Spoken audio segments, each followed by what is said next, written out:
कितने बच्चे आप परेशान होने लगे हैं पढ़ाई से? सही से बताना। परेशान होने लगी आप आने में, यहाँ बैठ के पढ़ने में मज़ा आ रहा था, घर पे बैठ के बातें करने में, घूमने में, यहाँ आने में, यहाँ 2 घंटे 3 घंटे दिमाग ख़राब कर देते, दिमाग चाट के फेंक देते हैं ऐसा तो नहीं फील कर रहे हो? चलो ठीक है। तो फ्रांस के बारे में हमने पढ़ा दिया था, फ्रांस के कोई टॉपिक छूटे नहीं थे, सारा चीज़ बढ़िया समझा दिया था। जुलाई में फिर समझाएंगे दोबारा से फिर, ठीक है ना? तो ज़्यादा बेहतर समझ में आएगा, बहुत अच्छा समझ में आएगा, ठीक है? क्योंकि जैसे एक यार फिल्म देखो, मैं एग्जांपल दे रहा हूँ, जब एक बार कोई आप फिल्म देखी, मूवी देखी, पहली बार पूरी मूवी देख लो आप, ठीक है ना? और आपको समझ में नहीं आगे क्या आने वाला है, ठीक है ना? और फिर देखना उसी मूवी के चलाओ तो उसमें 4 जो लड़के बैठे होते हैं ना गाँव के, अभी देखो अभी घूंसा मारेगा, वो उस मारने से पहले बताने लगते हैं कि अभी देखो वो वहाँ भाग के पहुँचेगा, वहाँ गुंडे आने वाले हैं, अभी ये हो जाएगा, आपस में बात करने लगते हैं ना।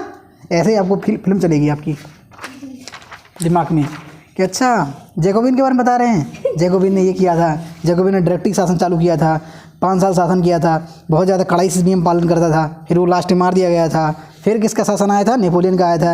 नेपोलियन ने क्या किया था? नेपोलियन कब सम्राट बना था? उसने रसिया पर कई युद्ध किया था, रसिया कब जीता था, प्रसा को कब जीता था, ऑस्ट्रिया कब जीता था, और उससे हारा कब था, और फिर वाटरलू का युद्ध कब हारा था, फिर भेजा कहाँ गया था? सेंट हेलेना द्वीप पे भेजा गया था, कितने साल मर गया था, सारी चीज़ें आपकी फिल्म चलने लगी ऐसे ऐसे, ठीक है ना? तो यही होता पहली पढ़ाने में, दूसरे पढ़ाने में। चलो देखो सेकंड चैप्टर देखेंगे आप लोग। इस दूसरा चैप्टर स्टार्ट हुआ यूरोप में समाजवाद एवं रूसी क्रांति। पहले जो यहाँ पर हेडिंग डली है ना ये वाली, यूरोप में समाजवाद एंड रूसी क्रांति, तो इसको इंग्लिश में बोलते हैं socialism in Europe and the Russian revolution. Revolution का मतलब क्या होता है? क्रांति। और रशियन का मतलब क्या होता है? रूसी, ठीक है ना? जैसे भारत को इंग्लिश में क्या कहते हैं? इंडिया। क्या कहते हैं? इंडिया। ऐसे रूस को इंग्लिश में क्या कहा जाता है? रसिया। जैसे मैं कुछ पूछूं, आपने कुछ गलत बता दिया, तो उस पर शर्माना ही नहीं है, क्योंकि मैं आपका टीचर हूँ, आप मेरे स्टूडेंट हो, आप गलत ही बताओगे, मैं इसको सही करूँगा। ऐसा नहीं कि मैंने पूछा कि रूस को इंग्लिश में कहते हैं तो आपने नहीं बता पाया, होता है रसिया, ठीक है ना? अब आपने गलत बता दिया तो आप कहोगे अब मैं कसम खाती हूँ, आज मैं कसम खाती हूँ कि इसके बाद अब मैं कुछ बताऊँगी नहीं। ये मूर्खता होती है, गलत बताओगी तो मैं उसको सही करूँगा, ठीक है ना? इससे सीखोगे धीरे धीरे, समझ गई ना? खूब पूछो, बार बार पूछो, 10 बार पूछो, 1000 बार पूछो, और 10 बार आप गलत बताओगी, मैं 10 बार सही बताऊंगा, समझे ना? चलो, सोशलिज्म का मतलब होता है समाज, सोशल मतलब होता है समाज, और सोशलिज्म जोड़ दिया जाता है समाजवाद। क्या हो जाता है? समाज और समाजवाद में अंतर होता है। अभी हम आगे जब पढ़ाएंगे तब पूरा चैप्टर समझा पाएंगे, सारी चीज़ अभी नहीं बता पाएंगे, ठीक है ना? आगे यूरोप कहा गया एक महाद्वीप होता है। क्या होता है? महाद्वीप। कितने महाद्वीप हैं पूरे वर्ल्ड में? 7। नाम बता सकते कोई? चलो आप ही बताओ अमन। हाँ हो गए 7। अंटार्कटिका, ठीक है, बैठ जाओ। 7 महाद्वीप बढ़िया बताया उन्होंने। मतलब अमन कुछ चीज़ें बहुत अच्छी बताते हैं, कुछ चीज़ें नहीं पता होती तो वो मुस्कुराते हैं, ठीक है ना? उनकी आदत है, ठीक है ना? इसमें कोई घबराने बात नहीं है। और हम एक दूसरे के ऊपर जैसे कहते, इनका कुछ कह देते हैं तो आप हंस जाते हो, इनका कह देते हो तो वो हंस जाते हैं, आपका कहते हो तो वो हंस जाते हैं, तो ये क्लास में एक दूसरे के ऊपर चलता रहता है। तो समाजवाद और समाज में दोनों डिफरेंस होता है। समाज क्या होता है? समाजवाद। क्या कर रहे हो? क्या चीज़ कर रहे थे? लिख रही थी? जो मैं समझा रहा था ये लिख रही थी? अभी मैं समझा रहा हूँ, अभी नहीं लिखना, ठीक है ना? अभी इसे जो चीज़ जिस टाइम पे किया जाए ना उसी को करना चाहिए। जैसे मैं अभी समझा रहा हूँ उसको बहुत ध्यान लगा करके एकदम से अपने सारे नेत्र और दिमाग खोल के समझो। लिखाऊंगा तो है ही मैं, ठीक है ना? तो पहले समझा रहा हूँ उसको बिल्कुल खुले माइंड से, सिर्फ ऐसे बैठ जाइए आप, जैसे आप फिल्म देखते हो ना, बिल्कुल शांत भाव से, मक्खी मुँह में आके निकल जाती है। हाँ समझ गए ना? तो इसी तरह मैं एग्जाम्पल इसलिए दे रहा हूँ, ठीक है? तो इस मूड से सुना करो, ठीक? तो इस तरह सुनना, मुंह बंद करके सुनना, ठीक है ना?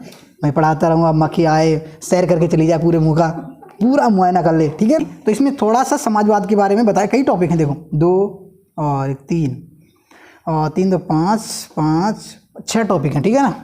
फिर इसमें क्वेश्चन आंसर है, वो हमें उससे मतलब नहीं, टॉपिक में ही आता है, मगर उससे हम तो लिखाएंगे, मगर 6 टॉपिक इसमें मेन है। तो पहला टॉपिक पढ़ाने जा रहे हैं परिवर्तन। समझते हो क्या होता है? बदलाव। क्या होता है? बदलाव। युग का मतलब होता है समय, सामाजिक परिवर्तन का युग, यानी समाज में जो बदलाव हो रहा है उसका समय, युग, ये बता रहे हैं। तो रूस क्रांति कब हुई थी? हमने बताया था, अभी पढ़ाया नहीं मगर हमें बताया है 1917 से। कब स्टार्ट हुई थी? 1917 में, ठीक है ना? तब से समाजवाद स्टार्ट हुआ था। और फ्रांस क्रांति कब स्टार्ट हुई थी? हाँ 1789 1789 में। और सोवियत संघ उसके समर्थकों और आलोचकों दोनों के लिए समाजवाद का पर्याय बन गया था। ठीक है ना। कह रहे हैं क्रांति के बाद सोवियत संघ समझते हो क्या होता है? आपको यहाँ पर बता देते हैं, बताना जरूरी इसलिए है। आज जो रूस है, रूस, ये पहले इसका नाम तो क्या था? सोवियत संघ था। क्या था? सोवियत संघ था। याद रखोगे, सोवियत संघ। अभी जिसका नाम रूस है उसका आज से 1917 की जो क्रांति हुई थी 1991 कह सकते हैं। ठीक है ना, 1990-91। ठीक है ना, तब से ये क्या हो गया था? रूस बन गया था। क्या बन गया था? रूस। 1990 तक ये क्या था? सोवियत संघ।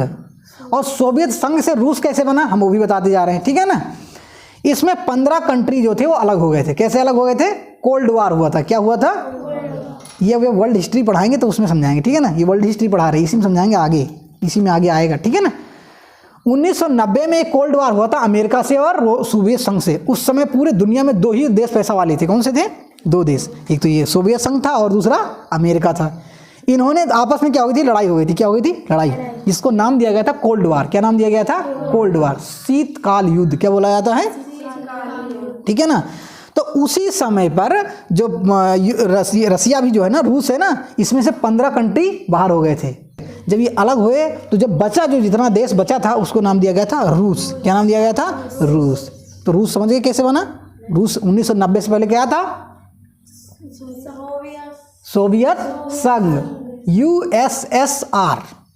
यूएसएसआर अगर कहीं लिखा दिख जाए तो समझ लो किसके बारे में बात हो रही है? रूस के बारे में ही बात हो रही है। रूस का नाम था यूएसएसआर। समझ गए? समझ रहे हो ना? हाँ। तो ये कब अलग हो गया? रूस कब बना? 1990-91 में। 1990 या 91 में। ठीक है ना। उससे पहले क्या था? सोवियत संघ। और क्रांति कहाँ स्टार्ट हुई थी? सोवियत संघ में। कहाँ स्टार्ट हुई थी? क्रांति कहाँ स्टार्ट हुई थी? रूस में कि सोवियत संघ में? सोवियत संघ में। क्योंकि क्रांति कब स्टार्ट हुई थी? 1917 में। और रूस कब बना? 1990 में। ठीक है ना। तो जो क्रांति स्टार्ट हुई थी कब हुई थी? सोवियत संघ में हुई थी। ठीक है ना। मगर वो क्रांति मानी रूस की ही जाती है, क्योंकि रूस अभी भारत से पाकिस्तान अलग हो गया है। और क्रांति अगर भारत में से पहले कोई हुई थी तो कहते हैं भारतीय क्रांति। ठीक है ना। पाकिस्तानी क्रांति तो नाम नहीं देंगे ना, क्योंकि पाकिस्तान अलग हुआ है। ठीक है ना, इसलिए। समझ में आया? यहाँ तक मैंने समझा पाया? सोवियत संघ को समाजवाद की प्रयोगशाला इसलिए भी माना जाता है क्योंकि रूसी क्रांति के बाद स्टालिन के नेतृत्व में यह सिद्धांत प्रचारित किया गया था कि समाजवादी क्रांति का अन्य देशों में प्रसार करने से पहले उसे एक ही देश में मजबूत किया जाना चाहिए। ठीक है ना। यूरोप में सभी लोग पूरी तरह से बदलाव के पक्ष में नहीं थे, और ये मैंने समझाया भी है। अगर आप कोई भी नियम या कानून अगर बनाते हैं देश के लिए, समाज के लिए, किसी चीज़ के लिए, तो आप कभी ये उम्मीद ही मत करो कि उसमें जितने भी रहने वाले लोग हैं सब आपका समर्थन करेंगे। नहीं करेंगे ना। आप कोई भी आप अच्छा काम करो या बुरा काम करो, तो अगर इस आप बुरा काम कर रहे हो तो जो नेगेटिव सोच वाले वो कहेंगे अच्छा कर रहे हो, वो आपको सपोर्ट करेंगे। जो अच्छा व्यक्ति होगा कहेगा गलत कर रहे हो आप अच्छा काम कर रहे हो तो आपको अच्छे लोग होंगे कहेंगे अच्छा कर रहे हो। जो गलत होंगे जिससे उनको कोई मतलब नहीं, वो क्या कहेंगे? गलत कर रहे हो। ऐसे समाज में दोनों तरह के लोग होते हैं। ठीक है। लेकिन इसका प्रभाव धीरे धीरे बढ़ता गया। इसका चरम रूप 20वीं शताब्दी में समाजवाद के रूप में सामने आया। ठीक है ना। जो रसिया की क्रांति, रूस की जो क्रांति, उसको अक्टूबर की क्रांति के नाम से भी जाना जाता है। समझ गए? किस नाम से जाना जाता है? अक्टूबर की क्रांति, क्योंकि अक्टूबर 1917 में क्रांति हुई थी और बड़ी भीषण लेवल पे हुई थी, बड़ी भीषण लेवल पे हुई थी। इस क्रांति को अक्टूबर की क्रांति भी माना जाता है। सैदपुर में क्रांति करवा दो, अब यहाँ ही 1500 लोग, सैदपुर में अगर क्रांति करवा दी जाए, यहाँ 1500 लोग होंगे, 2 मिनट मर जाएंगे लोग, क्रांति खत्म, आदमी पूरे खत्म हो जाएंगे, क्रांति खत्म। किसी भी समाज में कोई भी क्रांति अगर कर रहे हो तो मेरा मानना है कि क्रांति हमेशा शांतिपूर्ण ढंग से होनी चाहिए। कैसे होनी चाहिए? अगर जैसे आपको कोई बात मनवानी है या कुछ कहलवाना है, कोई भी वर्क अपना, कोई अपनी मांगी पूरी करनी, जैसे महात्मा गांधी ने रास्ता अपनाया था, भारत में आज़ादी उन्होंने दिलवाई, बहुत योगदान रहा है, ऐसी बात नहीं है। मगर वो कैसी आज़ादी चाह रहे थे? एकदम शांत प्रिय आज़ादी हो, लड़ाई ना हो, दंगा ना हो, मारकाट ना हो, एक दूसरे के ऊपर कोई बदसलूकी ना हो, ठीक है ना, भेदभाव ना हो, वे ऐसी आज़ादी चाह रहे थे। मगर उनके अकेले से तो नहीं हो सकता है ना। भारत को आज़ाद कराने के लिए और बहुत सारे लोग थे, सुभाष चंद्र बोस, चंद्रशेखर आज़ाद, भगत सिंह, ये लोग कैसे थे? ये क्रांतिकारी थे। ये कहते थे मार डालो इनको, मार दो, ये इस मूड में रहते थे। नया खून था 25 साल 30 साल की एज होती थी, वो किस मूड में रहते थे? मारो इनको, मारो भगाओ इनको। महात्मा गांधी 50 साल के बुजुर्ग थे, अब उनसे क्या उम्मीद कर सकते हो कि तुम दौड़ लगा सकते हो? नहीं लगा पाओगे। वो लाठी टेक के चलते थे। बुजुर्ग व्यक्ति से लड़ाई हो रही हो, बुजुर्ग व्यक्ति कभी लड़ेगा? कहेगा अरे बेटा ठीक है आप इधर बैठ जाओ, आप इधर बैठ जाओ, लड़ाई मत करो, किसी तरह मत करो। और जो उन्हीं घर में बड़ा उनका लड़का हो, लड़का की लड़का हो, नया खून होता, क्या कहते हैं? हटो लाठी ला, ऐसा करते हैं ना। तो यही था, जब देश आज़ाद हो रहा था तो भगत सिंह, चंद्रशेखर आज़ाद या सुभाष चंद्र बोस, ये सब नए खून के थे। गरम दल बोला गया था, नरम दल और गरम दल। तो भारत को आज़ाद कराने में 2 दलों का योगदान था, नरम दल और गरम दल। नरम दल में कौन लोग थे? यही लोग थे, महात्मा गांधी जैसे लोग, बुजुर्ग लोग। गरम दल में चंद्रशेखर आज़ाद, भगत सिंह बम फोड़ देते थे, जाकर के ट्रेन लूट लेते थे। असेंबली में जाके बम फोड़ दिया था उन्होंने, तभी उनको फांसी हुई थी भगत सिंह को। 23 साल की उम्र में उन्होंने जाकर के, जो अंग्रेजों की असेंबली थी जहाँ बैठ कर के वो लोग नियम कानून बनाते थे, वहीं जाकर घुसकर बम फोड़ दिया और खड़े रहे वहीं पर, भागे भी नहीं। भागते तो बच जाते, जो भगत सिंह थे अगर वो भाग लेते तो बच जाते, मगर वो भागे ही नहीं, खड़े रहे वहीं बम फोड़ के। साहस तो देखो। फिर क्या हुआ? अंग्रेजों ने पकड़ लिया, फांसी चढ़ा दी। और ये कहा जाता है, दबी आवाज़ में लोग कहते हैं देश के उस समय, कि अगर महात्मा गांधी चाहते तो भगत सिंह को बचा सकते थे, भगत सिंह की जो फांसी थी वो बच जाती, भगत सिंह को फांसी नहीं लगती।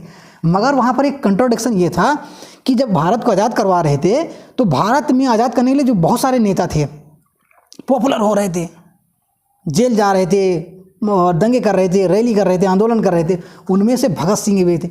भगत सिंह बहुत कम एज में बहुत जल्दी पॉपुलर हो रहे थे, यानी कि इवन ये मानिए महात्मा गांधी से ज़्यादा पॉपुलर हो रहे थे, महात्मा गांधी से ज़्यादा पॉपुलर हुए थे, महात्मा गांधी को मतलब बीट करने वाले थे। तो महात्मा गांधी को लगा कि अगर इसको हम बचाते हैं फांसी से तो ये मुझे पीछे छोड़ देगा, हमारी कोई वैल्यू नहीं रह जाएगी, नोटों पे यही छापा जाएगा, मैं नहीं छापा जाऊँगा। आजकल महात्मा गांधी छापे जा रहे हैं ना, अगर ये बचा लेते, मैं सच बता रहा हूँ, भगत सिंह की फ़ोटो होती, बहुत बड़ा, बहुत दिलियर क्रांतिकारी थे, ठीक है ना, बहुत जुनून था उनको देश की सेवा के लिए, मर मिटने वाले। मगर वो नहीं भागे थे, बम फोड़कर वहीं खड़े थे। 3 लोग थे, भगत सिंह, राजगुरु और सुखदेव, 3 लोगों को क्या लगाई थी?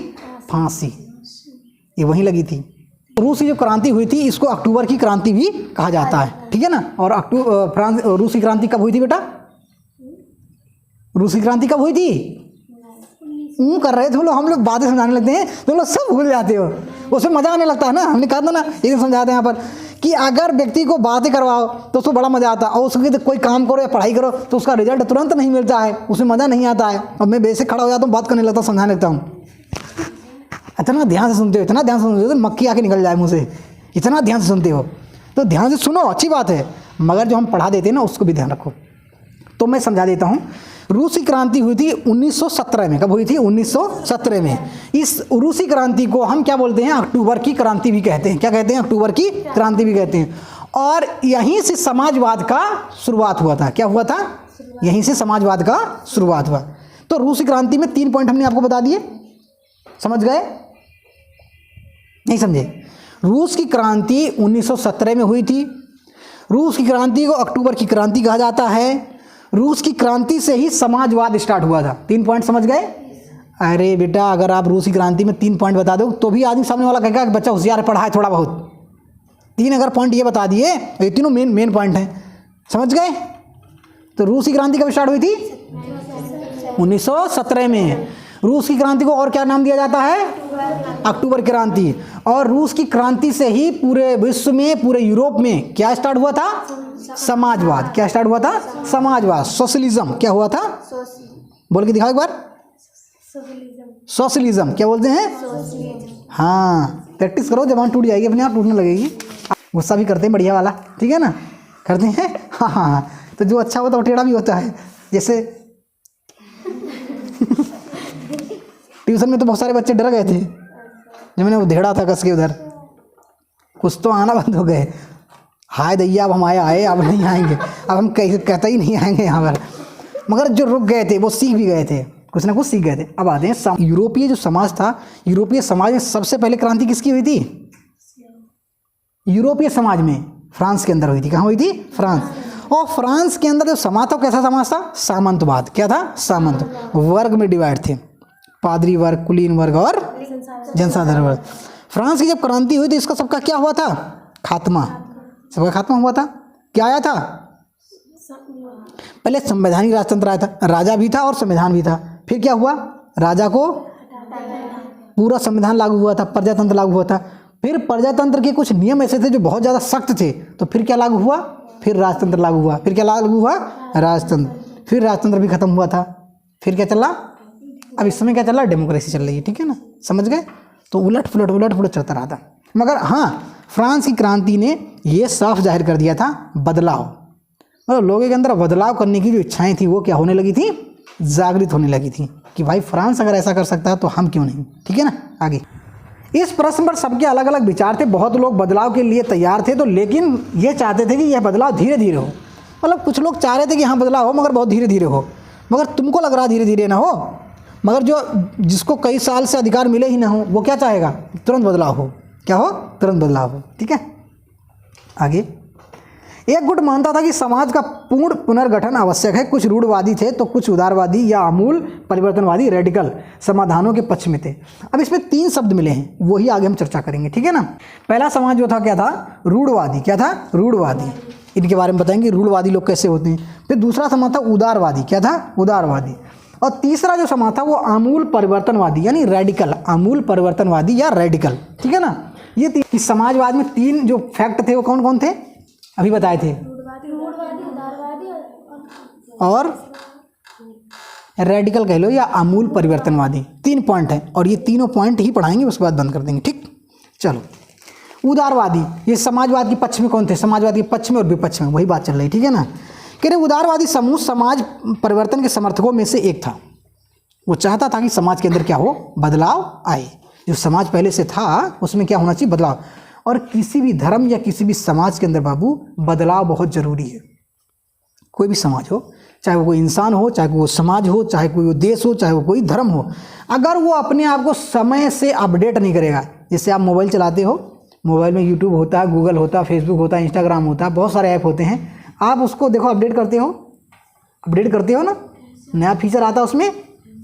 ऐसे ही समाज, धर्म, इंसान क्या होता है? अपडेट होते रहना चाहिए। क्या होना चाहिए? अपडेट होना चाहिए। मगर कुछ लोग होते हैं लाठी लेकर निकल आते हैं, तो मुझे बदलने आए हो, हम 50 साल से इसमें जी रहे थे और 50 साल और जिएंगे इसी में। ये होते हैं रेडिकल। क्या होते हैं? रेडिकल। ठीक है ना, इनको मतलब कोई भी नई चीज़ जल्दी एक्सेप्ट नहीं करते हैं। ऐसे बहुत सारे धर्म भी हैं। ठीक है ना, जो पुरानी परंपराओं में इतने बंधे हुए हैं जो अपने आप को बदलना चाहते ही नहीं हैं। कौन है? बहुत सारे धर्म है। ठीक है ना, मैं नाम किसी नहीं लेना चाहूँगा। ऐसे इतने रिग्रेट है कि उनको नई चीज़ कोई भी बताओ तो उनको समझ में ही नहीं आती है। दुनिया कहते यहाँ से यहाँ पहुँच गई, कह नहीं पहुँच गई, मुझे नहीं जाना है, पहुँच गई होगी। हमारे बाप दादा जो करते आ रहे थे हम वही करेंगे। बाप दादा तुम्हारे लकड़ी का चप्पल पहने थे, पहनोगे? बाप दादा तुम्हारे साइकिल चल रहे थे, कार में क्यों बैठ रहे हो आजकल? मत बैठो। मगर नहीं, फिर तो व्यवस्थाएं सारी चाहिए नई वाली। मोबाइल भी चाहिए हेलो हाई करने के लिए। ठीक है ना, गाड़ी कार चाहिए AC वाली। और जिससे रीति रिवाज या बदलने की बात आती है तो ऐसे उनकी तलवारें निकल आती हैं दिमाग में, तलवार लाठी। मुझे बदलने आए हो? हमारे बाप दादा के यहाँ ऐसा होता था, तुम ऐसा कर ही नहीं सकते हो। और फिर वही अपने बच्चों को सिखाते रहते हैं। फिर वो क्या कहते हैं? फिर वो सिखाते ही रहते हैं। पड़ोसी आगे निकल जाता है। जैसे एक पड़ोसी रोज़ पूजा पाठ कर रहा है और रोज़ नमाज पढ़ रहा है, मैं दोनों की बात करूँगा, एक ही बात करूँगा तो एक समाज मुझसे रुष्ट हो जाएगा और ये कहेगा अच्छा मेरी बुराई कर रहे हो, बाहर मिलो रोड पे, अभी देखो पढ़ाई तो मैं बात करूँगा पहले तुमसे तुमको पहले ठीक करता हूँ। मेरे बारे में ऐसा बोल दिया। एक बगल में 2 लोग रह रहे हैं। ठीक है ना, मैं एग्जाम्पल समझाना चाह रहा हूँ जो बदलाव जरूरी, क्यों बदलाव जरूरी, इसीलिए जरूरी है। ठीक है ना, एक पड़ोसी बहुत सारी अपनी धार्मिक चीज़ें पढ़ रहा है, मतलब अपनी गीता पढ़ रहा है, रामायण पढ़ रहा है, एक कुरान पढ़ रहा है और एक खूब पूजा कर रहा है, मार घंटा बजा रहा है, मार पूजा कर रहा है, और एक खूब नमाज पढ़ रहा है 5 टाइम, जैसे भी अपना सजदा जाता है। ठीक है ना, ये 2 हो गए। तीसरा पड़ोसी उसी बीच में रह रहा है, 20 में। ठीक है ना, और रोज़ वो सवेरे से लेकर के शाम तक हर समय क्या करता है? साइंस, मैथ, अच्छी चीज़ें पढ़ना, अच्छी नई चीज़ सीखना, इन्वेंशन करना, टेक्नोलॉजी सीखना। वो पड़ोस में बैठ कर के क्या बनाएगा? बम। क्या बनाएगा? बम। और इधर वाला दोनों जगह, एक इधर छोड़ देगा, एक इधर छोड़ देगा, और चुपचाप से बैठा रहेगा, कहेगा जाओ ऊपर तुम नमाज पढ़ना और तुम पूजा करना। क्योंकि वो पढ़े नहीं, उन्होंने अपने रक्षा के लिए कुछ करा ही नहीं। वो सिर्फ वही करते रहे। क्या कहेंगे फिर? जो कुछ करेगा ऊपर वाला करेगा, जो कुछ करेगा ऊपर वाला करेगा। ऊपर वाला ही तो कर रहा है, ऊपर से तो छोड़ा गया है, ऊपर वाला ही किया है, जाओ ऊपर। समझ गए ना? तो हमेशा कोई समाज हो, कोई व्यक्ति हो, समय रहते अपने आप को हमेशा क्या करना चाहिए? अपडेट करना चाहिए, बदलना चाहिए। ज़्यादा है नहीं इसलिए मैं समझा रहा हूँ, थोड़ा ही पॉइंट है, हल्का सा टॉपिक है। 3 टॉपिक हैं, यहीं तक पढ़ाना है, ठीक है ना? फिर कल पढ़ाएंगे। तो किसी आप भी, हम भी, या समाज हो या मम्मी पापा हो, आपके जैसे मम्मी पापा हैं, अब वो नहीं पढ़े हैं, अब वो उसमें रह रहे हैं, तो मम्मी पापा की बहुत सारी अच्छी चीज़ें हैं, उनको एक्सेप्ट करो। मगर कुछ समाज या दुनिया अगर नहीं चल रही है, नया समय बढ़ रहा है धीरे धीरे, तो उनको भी एक्सेप्ट करना चाहिए हमें, ठीक है ना? समाज क्या चाह रहा है। पिताजी हमारे साइकिल पर चल रहे थे और समाज बढ़ता जाता, तुम्हारा पड़ोसी गाड़ी ले आया है और तुम पड़ोसी कहो कि नहीं हम गाड़ी नहीं लेंगे, हमारे बाप साइकिल पर चल रहे थे, बाप के बाप साइकिल पर चल रहे थे, हम भी साइकिल पर चलेंगे। चलो, वो ईंटा 10 मिनट पहुंच रहा है, तुम ईंटा 2 घंटे में पहुंच रहे हो। क्यों पहुंच रहे हो? वही पुरानी सोच। हालांकि पैसा है, सब कुछ है, गाड़ी ले सकते हो, मगर क्या है? स्क्रू ढीला है यहाँ से, क्योंकि हमारे पापा साइकिल पर चल रहे थे, हम भी साइकिल पर चलेंगे। ये सोच चेंज करनी है, ठीक है, हर व्यक्ति को। और कब चेंज हो सकती है? किससे? एजुकेशन से, शिक्षा से, अच्छे लोगों से, अच्छे व्यवहार से, अच्छी किताबों से, यही चेंज हो सकती है, अन्यथा चेंज नहीं हो सकती है। उदारवादी समूह समाज परिवर्तन के समर्थकों में से एक था। उदारवादी ऐसा राष्ट्र चाहते थे जिसमें सभी धर्मों को बराबर का सम्मान और स्थान मिले, इसीलिए कहते हैं उदारवादी बनो। उदारवादी जो व्यक्ति होगा वो हर धर्म की इज्जत करेगा। धर्म कोई खराब नहीं होता, सारे धर्म अच्छे होते हैं बेटा। सारे धर्म के अंदर हिंदू अच्छे होते हैं, मुस्लिम अच्छे होते हैं, जैन अच्छे होते हैं, बुद्ध अच्छे होते हैं, सारे अच्छे होते हैं, ठीक है ना? उसमें कुछ लोग खराब होते हैं, ठीक है? धर्म कोई गलत नहीं होता है कि अरे मुसलमान धर्म बहुत खराब होता है, अरे जैन बहुत खराब होते हैं, मुसलमान कह रहे हिंदू बहुत खराब होते हैं। अरे गधे, धर्म कोई नहीं खराब होता है। मैं अपने आप को भी कहता हूँ, और मैं ये नहीं पता कर पाता हूँ मैं कौन से धर्म में हूँ।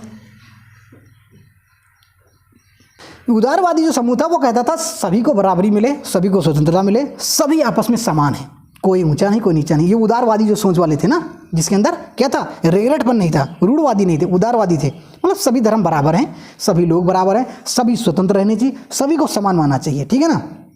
हालांकि फ्रांस के अंदर ऐसा नहीं था, फ्रांस के अंदर ये चीज़ें नहीं थी, फ्रांस के अंदर ऐसे लोग बहुत कम थे। और वहाँ पर कैसे लोग थे? रूढ़वादी। कैसे थे? रूढ़वादी। क्या थे? पादरी, कुलीन और जनसाधारण वर्ग। पादरी और कुलीन को क्या मिला था? छूट मिली थी, और जनसाधारण वर्ग को छूट नहीं मिली थी, ठीक है? लोग जो थे उनको बहुत ज़्यादा महत्व दिया जाता है। जैसे भारत में सबसे ज़्यादा किसको महत्व दिया जाता है? पंडित जी को। अरे पंडित जी, अरे खाट डालो, खाट डालो, अरे पानी लेके शरबत लाइयो, नाश्ता फसला। पंडित जी इंसान है, धरती में उन्होंने जन्म लिया, मैंने लिया है, वो उनके लिए क्या ज़्यादा क्या स्पेशल है? पंडित जी हैं बस, इसीलिए डिब्बा गोल है ऊपर, उसे कोई मतलब नहीं है। पड़ोस में व्यक्ति कोई है बहुत ज़्यादा टैलेंटेड, बहुत ज़्यादा समझदार, उसी कोई वैल्यू नहीं। क्यों नहीं है? हमने कहा था ना, आपके अंदर कोई नॉलेज हो ना हो, मगर आप किसी ऐसे वर्ग में जन्म ले लो, आपको बहुत ज़्यादा सम्मान, बहुत ज़्यादा इज्जत मिलेगी। आपके अंदर बहुत ज़्यादा टैलेंट है, बहुत ज़्यादा समझदार हो, बहुत ज़्यादा काबिल हो, मगर आप किसी एक ऐसे वर्ग में जन्म ले लो जो आपकी कोई वैल्यू नहीं होगी, ठीक है ना? तो ये समाज में भारत में था, अदर देशों में था, विदेशों में भी था, भारत में था, सब जगह था। पंडित जी आ रहे हैं, पंडित जी चाहे महागधा हों, मगर पंडित जी हैं वो। और पड़ोस में कोई वैसा व्यक्ति है, थोड़ा कहते हैं ना लोअर कॉस्ट का, ठीक है ना, उसको कहेंगे अरे होगा, हमें क्या लेना देना है। वो बहुत होशियार हो, बहुत समझदार हो, बहुत काबिल हो, उसकी कोई वैल्यू नहीं, कुछ भी नहीं, ढेला भर की वैल्यू नहीं। चलो, समूह थे उदारवादी जो लोग थे, वो कह रहे हैं कि वंश आधारित जो सत्ता थी, बाप का बेटा राजा का बेटा राजा, राजा का बेटा राजा, इसके खिलाफ थे। उदारवादी समूह किसके खिलाफ था? वंशागत आधारित जो सरकार थी उसके खिलाफ, वंशागत आधारित जो शासक थे उनके खिलाफ थे। जैसे राजा का बेटा राजा, राजा का बेटा राजा, यानी राजा का बेटा राजा ही क्यों बनेगा? कोई दूसरा अगर योग्य है, उस लायक है, तो वो बन सकता है ना। ये उदारवादी की सोच थी। मगर यहाँ पर कितने उदारवादी हैं? अच्छा, हम एग्जाम्पल देते हैं। इस मान लो ये बचपना है, मैं भी आपकी एज में रहूँगा तो मैं भी ऐसा करता हूँ, ऐसी बात नहीं। खैर मुझे ऐसा मौका मिला ही नहीं, ठीक है ना। हम ऐसी जगह रहे हैं, ऐसी जगह पले बड़े हैं, तो मुझको ये मौका मिल नहीं पाया है। मैं ऐसी हरकतें या शरारतें नहीं कर पाया हूँ। हरकतें शरारतें वही व्यक्ति कर पाता है जिसको अपना परिवार हो, अपनी बहन हो, अपना भाई हो, वहाँ लड़ सकता है, ठीक है ना। अगर नहीं है तो तुम सिर्फ जिंदा तो रहोगे, जिंदा, ठीक है ना। वो सारे जो सुख होते हैं लड़ाई झगड़े के और ये सब चीज़ों के, वो मिल नहीं पाते हैं, ठीक है ना। ये जब आपके सगे भाई बहन हों, 2-4 घर में परिवार में चाचा के आपके, उनसे अब लड़के जो आपको प्रेम मिलता है ना, भाई बहन की लड़ाई, भाई भाई की लड़ाई, गिरा गिरा के मारना, छोटा बड़े को मार ले, बड़ा छोटे को मार ले, ठीक है ना। ये जब आपके सगे होते हैं, चाचा के होते हैं, वहाँ मज़ा आता है, ठीक है ना। आप कहीं ऐसे जगह रहो जहाँ पर वो चीज़ ना मिले ना, तो उससे लोग क्या होता है, अभावग्रस्त रहते हैं। मैं ऐसा रहा हूँ, ठीक है। तो मैं ऐसे पूछना चाहता हूँ एग्जाम्पल के तौर पे, आपके घर में उदारवादी के ऊपर हम बताना चाह रहे हैं, कितने उदारवादी भी पता चल जाएगा। कितने, जैसे मान लो अभी घर में कोई चीज़ आपके आए हैं और कह दिया जाए कि आपको दिया जाए और कहा जाए कि ये सबको बराबर बराबर बांटा जाए, कितने चाहेंगे कि सबसे पहले मुझे मिले, मिले ना मिले इनको? कितने होंगे ऐसा कि इतना ऐसे करते होंगे? ईमानदारी बताना, सबसे पहले मुझे मिले, इनको मिले ना मिले, ये तो खाते रहता है गधा, इसको पहले देंगे मुझे नहीं मिलेगा। ऐसा करते हो ना? सब करते होंगे, मैं भी चाहता हूँ, मैं भी करता हूँ। ये बचपना होता, सबकी सोच होती है यही, समझदारी आते आते आती है। यहाँ पर तुम बच्चों के बच नहीं पाओगे, क्योंकि मुझे मालूम है ना, ये बचपना होता है, इसमें सब करते हैं। मुझे पहले मिले, इस गधे मिले या ना मिले, ये तो खाते ही रहता है। जब आता सबसे पहले मम्मी इसी को देती हैं। आज पहली बार मेरा मौका मिला है, सबसे पहले खुद खाओ, उसके बाद देंगे, देखा जाएगा बाद का। तो ये उदारवादी सोच नहीं है। उदारवादी का मतलब ये होता है कि सब बराबर, एक एक पीस अगर आ रहा है तो सबको एक एक पीस मिलना चाहिए। कुछ तो बांटते बांटते कहते 2 पीस तो पहले मार लो, एक तो बाद में मिलेगा, पहले 2 और मार लो, पहले 2 पहले खा लो, एक तो बाद में मिलेगा ही हिस्से में, एक एक सबको मिला, एक एक हमको मिलेगा, मौका लग रहा है तो पहले मार लो। ऐसा करते हो ना? फ्रिज में कोई चीज़ रखी है, मैं एग्जांपल दे रहा हूँ, फ्रिज में, आप सबके घर में मोस्टली फ्रिज होगा, पहले नहीं होता होगा। फ्रिज में मान लो कोई सामान रखा है, ऐसा वस्तु, ठीक है ना, आपने देखा फ्रिज गए, दिख नहीं रहा है, खोला, खट से कुछ मारा, करते हो ऐसा? करते हो? हाँ, ये मैं सारी हकीकत पता मुझे। कहते हैं ये सारी चीज़ इनको कैसे पता चल रही हैं? इसीलिए मैं टीचर हूँ, इसीलिए तुम स्टूडेंट हो, आगे आओ। तो ये उदारवादी सोच नहीं होती है, ठीक है ना, ये मतलब वाली सोच होती है। मतलब हुआ, खट से अपना निपटाया, और बहुत सीधे बच्चा नहीं खड़े हो गए, बहुत सीधे, कुछ पता ही नहीं है, ठीक है। आगे उदारवादी जो समूह था बेटा, वो ये कहते थे कि सरकार जो है ना, वो व्यक्ति मात्र के ऊपर होनी चाहिए, ठीक है ना, कि व्यक्ति के अंदर कितना योग्यता है उसके आधार पर उसको मतलब उसके पक्ष में रहना चाहिए, ना कि कोई समाज अगर जिसको छूट मिली हो बेटा कि उसको आप आगे बढ़ा रहे हो, ठीक है ना। समाज उसमें चाहे बेशक बहुत सारे गधे हो बैठे हों, ठीक है ना, नालायक बकलोल बैठे हों, उनको आप उठा के अधिकारी बनाते जा रहे हो। और किसी छोटे समाज का व्यक्ति, बहुत छोटे समाज का व्यक्ति, अगर वो बहुत टैलेंटेड है, योग्यता है, उसको आप नहीं ऊपर ला रहे हो, ठीक है ना, ये खिलाफ है। इसके खिलाफ थे पक्षधर जो लोग थे, कौन लोग? उदारवादी समूह। कौन था? उदारवादी, ठीक है। तो आज से क्या बनोगे? उदारवादी। फ्रिज में जाके चुपचाप नहीं खाना है, घर में अगर कोई चीज़ आ रही तो बराबर पहले छोटे भैया देना है। ऐसा नहीं लाना कि इस गधे तो पापा लाते सबसे पहले इसी देते हैं, मम्मी इससे पहले देती, आज मेरा मौका लगा है 6 महीने बाद, आज मैं पहले अपने आप को, पहले पेट पूजा फिर काम दूजा, है ना। अब उदारवादी समूह में हमने क्या कहा था, ये लोग किसके पक्ष में थे? किस जो जनता है वो सभी स्वतंत्र होनी चाहिए, सभी को समान माना चाहिए, सभी को सारे अधिकार बराबर देने चाहिए, ये उसके पक्ष में तो थे, मगर ये किसके पक्ष में नहीं थे? लोकतंत्र के पक्ष में नहीं थे, सभी को वोट देने के पक्ष में नहीं थे। समझ में आ रहा है? मैं आसानी के साथ साथ जो पढ़ाता जा रहा हूँ समझ में आता जा रहा है? सारी पॉइंट याद होते रहे, 5-6 पॉइंट बता दी, याद हैं? ठीक। आगे ये लोग सार्वभौमिक वैश्य मताधिकार अर्थात सभी नागरिकों को वोट का अधिकार देने के पक्ष में नहीं थे। उनके विचार में वोट का अधिकार केवल संपत्तिधारियों को ही मिलना चाहिए। ये किसके पक्ष में थे?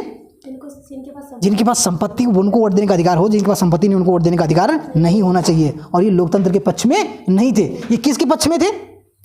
सभी को समानता मिले, सभी स्वतंत्र हों, सभी को बराबरी मिले, सभी को आज़ादी मिले, मगर सभी को वोट देने का अधिकार नहीं होना चाहिए। लोकतंत्र में विश्वास नहीं रखते थे। तो इनके पक्ष और विपक्ष दोनों समझ गए। रेडिकल, आगे रेडिकल, इसके विपरीत रेडिकल समूह ऐसी सरकार के पक्ष में था जो देश की आबादी के बहुमत के समर्थन पर आधारित हो।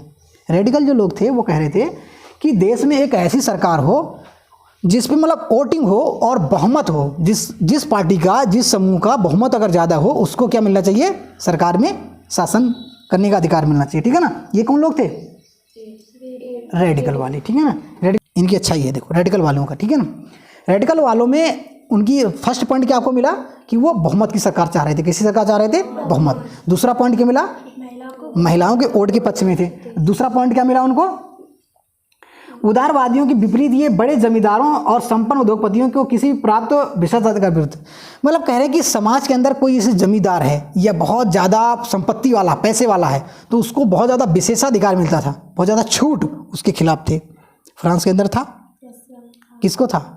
पादरियों को और कुलीन वर्गों को। तो उसमें से जो रेडिकल समाज था वो क्या कहता था कि जो इनको बहुत ज़्यादा, जो जमींदार हैं, जो बहुत ज़्यादा संपत्ति वाले हैं, धनवान लोग हैं, इनको अनाप शनाप विशेषाधिकार, इन छूट नहीं होनी चाहिए। ठीक है ना। अच्छी बात है। वे निजी संपत्ति के विरोधी नहीं थे।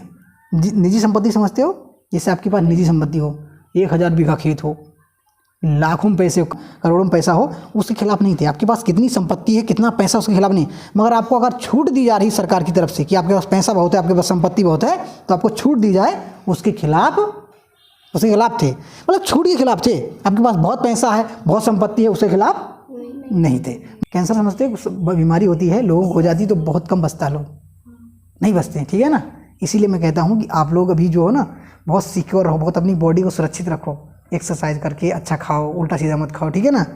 कैंसर की समस्या आज के टाइम पे आम होती जा रही है, हर किसी को हो जाता है, हर किसी को हो जाता है, समझ गए ना। जैसे पथरी हो जाती है ना हर किसी को, पथरी का इलाज है आप पानी खूब पियो, ठीक है ना, इससे पथरी नहीं होती है, ठीक है ना। कैंसर समस्या से बचने के लिए सबसे ज़्यादा क्या है, आप जंक फूड मत खाओ। जंक फूड समझते हो, जंक फूड, चाउमीन, बर्गर, ये सब उल्टी सीधी ऊपर बाहर की चीज़ें होती है ना, इनको मत खाओ, ठीक है ना। और ऑयल कम खाओ। चिकनाई जो होती है ना, बहुत ज़्यादा अनाप शनाप कोई रिफाइंड की कट्टी पलटे लेता है, ठीक है ना, और कोई दबा के खाता है, फिर वो बैठते हैं चौपाल में बाहर, क्या कहते हैं, हमारे जितना कोई तेल नहीं खाता होगा, हमारे घर में तेल बहुत खाया जाता है। तेल खाते हो इसका मतलब तुम आप बीमारी को दावत दे रहे हो अपने शरीर के अंदर। किसी भी चीज़ की अधिकता क्या होती है, नुकसानदेह होती है, ठीक है ना। तेल बहुत ज़्यादा खा रहे हो उसका मतलब ये थोड़ी ना है कि आप बहुत ज़्यादा महान हो, महान कार्य कर रहे हो, बीमारी बुला रहे हो। पहले तो खा के शरीर फुलाओगे, फिर इलाज करवाओगे। मैं एग्जांपल देता हूँ, ठीक है ना। आप देखना, खूब बर्गर खाते हो, खूब बर्गर, चाउमीन, ये सब खाया, पिज्ज़ा, सब कुछ खाया, फिर आपकी सेहत खराब हुई, फिर आप कहाँ जाते हो, डॉक्टर के पास। और डॉक्टर के पास जब भर्ती होते तो आपको जो देखने वाले रिश्तेदार पहुँचते हैं ना, वो फिर आपके लिए क्या लाते हैं, फल। क्या लाते हैं, फल। फिर आप फल खाते हो, ठीक है ना। और जो आपको इलाज करवाने के लिए फल लेकर आते हैं कि फल खाओ तो आप ठीक हो जाओगे, वही आपको फल देने के बाद बाहर आके बैठ के चाउमीन बर्गर खाते हैं। वो तुमको फल खिला रहे हैं क्योंकि तुम ठीक हो जाओ, और खुद आके चाउमीन बर्गर खा रहे हैं कि बेटा अब तुम्हारा नंबर खत्म होगा, फिर हमारा नंबर आएगा वहाँ पे, फिर तुम मेरे लिए फल लेकर आना, ठीक है ना। समझ गए। देखना, चाय होती, चाय गैस पे चाय बनती है, ठीक है, और फिर चाय पीने से गैस होती है। हाँ, गैस पे चाय बनती है और चाय पीने के बाद गैस बनती है। अगर रूढ़वादी समाज में, किसी घर में अगर कोई रूढ़वादी है तो उसको समझाओ मत, उसकी कोई बात भी मत मानो, ठीक है ना। ये समझते भी नहीं हो, इनकी कोई बात अगर मान भी रहा तो समझ लो ये अपने ऐसा बना देते हैं। और रूढ़वादी होना अपने आप में बहुत ज़्यादा बेवकूफ़ी है, ठीक है ना। बहुत ज़्यादा बेवकूफ़ी इसलिए है क्योंकि अब अगर आप रूढ़वादिता में हावी हो तो मतलब वही पुरानी चीज़ आपके सामने रखी जाएंगी। हमारे बाप दादा यहाँ से एटा पैदल चले जाते थे, हम बिना चप्पल के चले जाते थे, तब नहीं था, तब गाड़ी नहीं थी, बस नहीं थी। कहते थे हमारे बाबा लकड़ी की चप्पल पहनते थे, आजकल के लड़का ये फोम की चप्पल पहन रहे हैं, फाइबर की चप्पल पहन रहे हैं। अब उसमें फाइबर था ही नहीं, लकड़ी थी, लकड़ी ही पहनोगे ना। हमारी बात से कितने सहमत हैं। मतलब हम ये नहीं कह रहे हैं कि हम किसी पर अटैक कर रहे हैं, वो कर रहे हैं, हमला कर रहे हैं, हम बता रहे हैं समाज, पिछला समाज बता रहे हैं। कोई भी समाज है, किस समाज के अंदर कोई व्यक्ति है, अगर वो समय गुजर गया है और नया समय आ गया है, ठीक है ना, मॉडर्न ज़माना आ रहा है, तो मैं कहता हूँ कि आप पुरानी बातें आप अगर नए बच्चों से कहोगे वो नहीं मानेंगे। आप नए बच्चे को पेप्सी मत पियो, पेप्सी खराब होती है, ये होता है, फलाना होता है, वो नहीं माने, उसको मज़ा आ रहा है, क्या मानेगा, नहीं मानेगा, पिएगा। बेशक उसको समस्या हो जाए, पेट दर्द हो जाए, कुछ हो जाए, मगर वो पिएगा और जिएगा। तुम कहते रहो। तो बेहतर यह है कि नई चीज़ें जो आ रही हैं तो उनको अडॉप्ट करना चाहिए, लेना चाहिए, मगर उनको अनाप शनाप नहीं लेना चाहिए जो नुकसान पहुँचे। हमारे किसी भी चीज़ को अपनाने से किसी पड़ोसी को या किसी को घर में दिक्कत हो रही है, ऐसा नहीं करना चाहिए, ठीक है। मैं नई नवाचार के खिलाफ नहीं हूँ, नवाचार के समर्थन में हूँ, मगर नवाचार समझते हो, नई चीज़ें, नवाचार का आप दुरुपयोग कर रहे हो, उसका ना सना फ़ायदा उठा रहे, वो गड़बड़ है, ठीक है ना। किसी भी समाज के लिए मोबाइल आया, फेसबुक आया, इंस्टाग्राम आया, यूट्यूब आया, आप उसको चलाएं, हम ये नहीं कहते नहीं चलाओ, ठीक है ना, मगर आप उसी को चलाते रहेंगे तो फिर चलाते ही रहेंगे, चलाते ही तो रहोगे, कुछ और करोगे नहीं, अपनी जीविका का साधन पढ़ोगे लिखोगे नहीं, कुछ और अच्छा काम नहीं करोगे, तो फिर क्या करोगे, बैठ के फेसबुक ही चलाओगे। एक समय ऐसा आएगा फेसबुक रिचार्ज कराने का पैसा नहीं हुआ, फेसबुक बंद, फिर तुम भी बंद। तो फेसबुक चलाने के लिए भी तो तुमको काम करना पड़ेगा, रिचार्ज करवाना पड़ेगा, तो उसके लिए क्या चाहिए, वर्क, मेहनत, कुछ ना कुछ करना पड़ेगा। रूढ़वादी पढ़ते हैं। रूढ़वादी समूह रेडिकल और उदारवादी दोनों के विरुद्ध था। दोनों समूह में सबसे बढ़िया समूह कौन, 3 समूह थे, तीनों में कौन सा बढ़िया सही था?